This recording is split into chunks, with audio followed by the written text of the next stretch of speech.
This will be highly subjective, as I'm sure a majority would select between Alex Higgins' 69 break, one of Stephen Hendry's many counter-attacks, or most recently Judd Trump's spectacular 70 at the Players semi-final. However, personally I found that this counter clearance had the perfect balance of pressure, shots, atmosphere and a player in top form, which I found myself rewatching time and time again. Firstly, allow me to tell you what my definition of a counter clearance is. For my consideration, it's when a player has made a substantial break to the frame and his opponent is required to pot the rest of the balls in order to steal. This is likely from an unfavourable position, but it's not necessarily the case. The counter clearance also has to be made in a one-visit contribution. If you haven't garnered from the thumbnail already, in my opinion the best counter clearance of all time was Ronnie O'Sullivan's 73 break against Mark Selby in the 2016 Masters quarterfinals.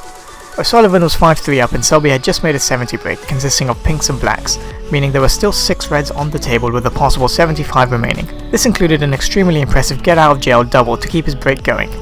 Very rarely can players actually clear a table with this many points left in one visit due to the amount of work involved. Enter O'Sullivan.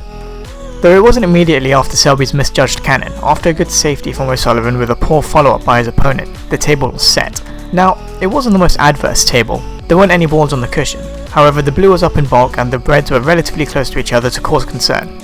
Shot 1, definitely one of the best out of the whole break. When your opponent has just made a 70 break, it's fair that a player would feel resigned in that frame, and chances of winning are quite unlikely.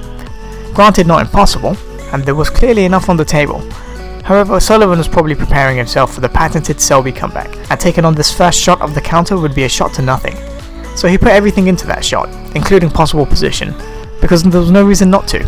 Miss it, he moves on to the next frame with a 5-4 lead, sink it, and let's see how far he can make it. And he couldn't have worked out any better. The reason his first shot was immaculate was because of the cannon he had to get from it. Missed the cannon on the red left to the pink, and he likely would have been left with a significantly harder colour, and who knows what the break would have been then. But he did get the cannon, knocking the red closer to the cushion and was perfect on the pink. Also, the shot didn't touch the jaws. Not even close. If the pockets were half the size, it still would have been the perfect pot. You know what, I'm changing my mind as I'm saying this, it was the best shot of the break. And the rest of the break was just masterfully manoeuvred. Like a grandmaster moving his pieces on the chessboard while backed into a corner. O'Sullivan was demonstrating his cool skill and demeanour as if he wasn't 70 behind and required every single ball and high value cutter to win the frame and match. He was able to position the cue balls so he could access the reds he needed to pot, and by doing so he was making the other reds available. A few other key shots that were a treat to watch included a steep black to right middle, and a tricky red along the cushion down to bottom left.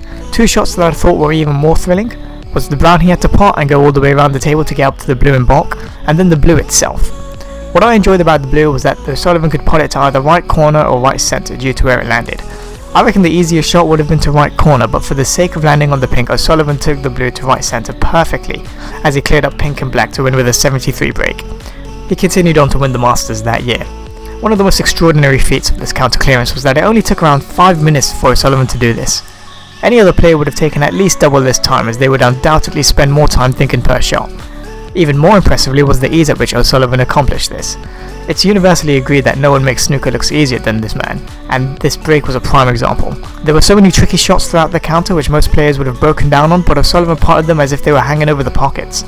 All coupled with a fantastic crowd support as the break was being strung together, as well as astonishment in the commentary box, as O'Sullivan just kept potting. Dennis Taylor's words will always echo in memory when thinking of this break. Surely Mark Selby can't make a 70 break and lose the frame. And I'm sure many remember the camera pan to Selby's face as O'Sullivan potted the yellow. I honestly don't think a single other player, past or present, would have been able to complete this counter clearance in the way O'Sullivan did. If you haven't watched this break already, I highly suggest you do so.